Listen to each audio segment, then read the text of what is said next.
గుండెల్లో మీ గుండెల్లో చిరస్థాయిగా నిలిచిపోయేటటువంటి సంఘటన. 7 గంటల సేపు. ఇది ప్రజాస్వామ్య దేశం. ఈ ప్రజాస్వామ్య దేశంలో పోలీసు ఉంటారు. 100 కొడితే 5 నిమిషాల్లో పోలీసు వస్తారు. ఏదైనా ఒక సంఘటన జరిగినప్పుడు ఒక మాజీ మంత్రిని నా ఇంటి మీద దాడి జరిగితే 7 గంటల సేపు పోలీసుల నుంచి స్టేషన్లో కూర్చున్నారు. అక్కడే ఉన్నారు. సుమారు 60-70 మంది పోలీసులు ఉన్నారు. సిఐలు ఉన్నారు, ఎస్ఐలు ఉన్నారు, డిఎస్పీలు ఉన్నారు. కానీ 7 గంటల సేపు అతి దారుణమైన దాడి చేశారు. నా ఇల్లు, నా ఆఫీసు కాల్ చేయాలని ప్రయత్నం చేశారు. ఈ ప్రజాస్వామ్యం ఎప్పుడైనా జరిగిందా? అలా జరుగుతుందా? ఎందుకు ఇలా జరిగిందంటే పోలీసు ప్రభుత్వము కుమ్మక్కైపోయారు. కుమ్మక్కైపోయి నన్ను చంపాలనో, నన్ను ఇన్సల్ట్ చేయాలనో, నా కుటుంబాన్ని బాధ పెట్టాలనో ప్రయత్నం చేశారు. ఎంత దురదృష్టం అంటే ఎక్కడ జరగదు, సినిమాలో కూడా జరగదు. నా ఇంటి మీద దాడి చేశారు, నన్ను చంపడానికి ప్రయత్నం చేశారు, నా కుటుంబం మీద విచ్చలవిడిగా దౌర్జన్యం చేశారు, నా కారును పగలగొట్టారు, పెట్రోల్ బాంబులు విసరడానికి ప్రయత్నం చేశారు, బలుగులు తీసుకొచ్చారు, గేట్లు పగలగొట్టడానికి ప్రయత్నం చేశారు. ఇన్ని చేసి నన్ను అరెస్ట్ చేశారు. చేసింది వాళ్ళు, నన్ను అరెస్ట్ చేశారు. అరెస్ట్ చేసి కోర్టులో ప్రొడ్యూస్ చేసి రాజమండ్రి సెంట్రల్ జైలుకి పంపారు. అక్కడి నుంచి రాకోకుండా కేసు మీద కేసు, కేసు మీద కేసు పెట్టాలనుకున్నారు. గడుస్తాడే రాంబాబు? జరగదని చెప్పా. జగన్మోహన్ రెడ్డి గారు ఒకే ఒక్క మాట అన్నాడు, రాంబాబు కాపుల్లో పులిలాంటి వాడు అన్నాడు. అందువల్ల మీ అందరి ఆశీస్సులతో ఈ పులిలాంటి రాంబాబు భయపడాడు, బాధపడాడు. జరిగిన దానికి న్యాయం జరిగేంత వరకు మీ అందరి ఆశీస్సులతో పోరాడతాడు. అవలేదు ఇంకా ప్రారంభం మాత్రమే. ఎంత విచిత్రం అండి! నా మీద అంత దౌర్జన్యం చేస్తే మీరు చూశారు కదా. టీవీ అన్ని లైవ్గా ఉన్నాయి. 7 గంటల సేపు ఏదో టీవీ, అన్ని టీవీలు కెమెరాలు అక్కడే ఉన్నాయి. ఎందుకంటే అంతకుముందే నేను క్షమాపణ చెప్పా. అన్ని టీవీలు, చిన్న చిన్న యూట్యూబ్, శాటిలైట్ ఛానల్స్ అన్ని ఉన్నాయి. అన్ని చూస్తున్నాయి. అక్కడ మీరందరూ చూస్తున్నారు. ఏంటి రాంబాబు గారు చెప్పేస్తారా, దహనం చేసేస్తారా అని చూస్తున్నారు. 10-20 నిమిషాలకు నన్ను అరెస్ట్ చేసిన తర్వాత మీ అందరూ అమ్మాయ రాంబాబు గారిని అరెస్ట్ చేశారులే, పోలీస్ కస్టడీకి వెళ్ళిపోయాడు, ఇక వాళ్ళు ఏం చేయలేదని అనుకుని సంతోషపడ్డారు. అరెస్ట్ చేయడం సంతోషమైంది, వదిలిపెట్టడం కాదు. నన్ను పోలీసులు తీసుకెళ్ళడం సంతోషమైంది, నా శ్రేయభిలాషులకి, నా అభిమానులకి. ఆ తర్వాత కూడా ఏం చేశారు తెలుసా మీకు? ఎంత విచిత్రమో! ఆ ఇద్దరు సీఐలు నన్ను లాకప్ నుంచి 2:30కు తీసుకువెళ్లి నన్ను కొట్టడానికి, నా కాళ్ళు పగలదీసి హింసించడానికి ప్రయత్నం చేశారు. ఏమనుకుంటున్నారు? ఏమనుకుంటున్నారు అడుగుతా ఉన్నా ఇక్కడ ఈ ప్రభుత్వాన్ని, పోలీసుల్ని. నేనేమైనా అమాయకుండా, అనామకుండా, రమణీనా, సంఘ విద్రోహ శక్తినా? కాదు. ఈ రాంబాబుకి 40% ఓట్లు ఉన్నటువంటి ఒక రాజకీయ పార్టీ అండ ఉంది.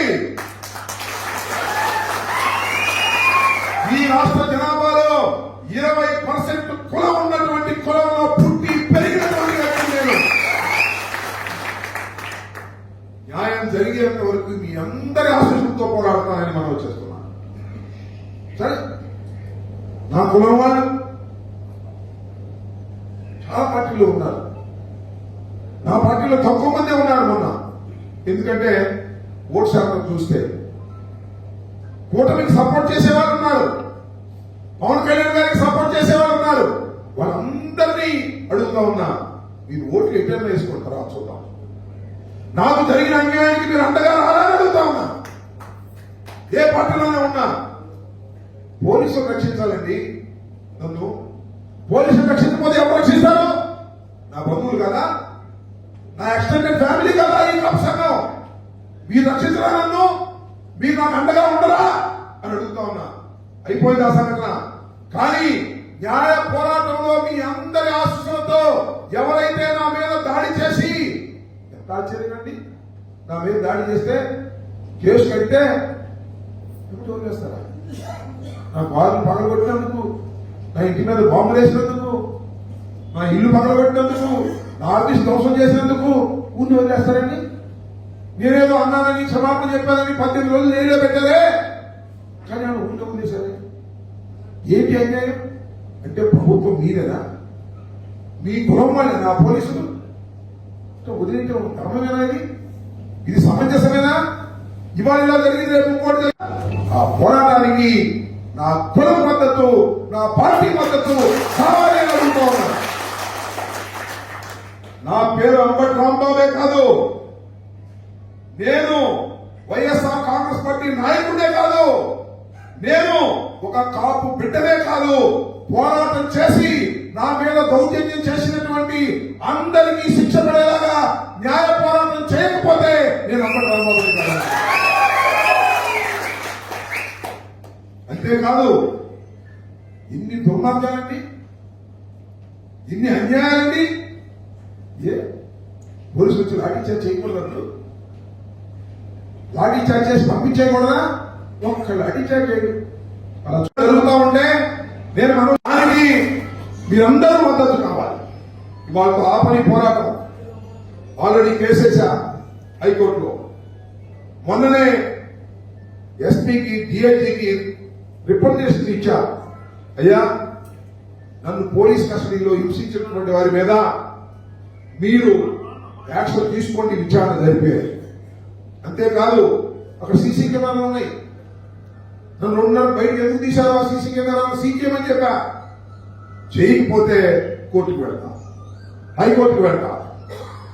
అంతేకాదు, సిఐ అసామాజిక వర్గమే కేసులు అన్ని 7 సంవత్సరాల లోపు ఉన్నటువంటి సెక్షన్లు పెట్టాడు. నా మీద కూడా ఏ పెట్టాడు, నన్ను మాత్రం సెంట్రల్ జైలుకి పెట్టారు. 7 సంవత్సరాల లోపు శిక్ష పడేటటువంటి కేసులే, సెక్షన్లే నా మీద దౌర్జన్యం చేసిన వారి మీద పెట్టి పోలీస్ స్టేషన్లో సంతకాలు పెట్టి పంపించేశారు. ఇంత దారుణం ఎక్కడైనా జరుగుతుందా అని అడుగుతా ఉన్నా. ఈ దారుణాన్ని ఎదుర్కోవడం కోసం ఇవాళ ఈ వెంకటేశ్వర స్వామి సన్నిధిలో ప్రతిజ్ఞ చేస్తున్నానే. ఆ భగవంతుడి దయ, నా కులం సపోర్టు, నా పార్టీ సపోర్ట్ తో ఇలాంటి సంఘటన మళ్ళా చరిత్రలో జరగకుండా ఉండే విధంగా ఈ పోలీసులకి, ఈ ప్రభుత్వానికి, నా మీద దాడి చేసిన వారికి బుద్ధి వచ్చేదాకా, శిక్షలు పడేదాకా చేసేటటువంటి ప్రయత్నం నేను చేస్తున్నా. ఇవాళ ఇక్కడ తొలిసారిగా మీతో మాట్లాడుతున్నా. రేపు మళ్ళా ముందుగా పద్మనాభం గారి దగ్గరికి వెళ్తా, ఆ తర్వాత చంద్రబాబు గారి దగ్గరికి వెళ్తా, ఆ తర్వాత త్రిమూర్తులు గారి దగ్గరికి వెళ్తా. ఎందుకంటే వాళ్ళందరూ వచ్చి నన్ను పలకరించారు.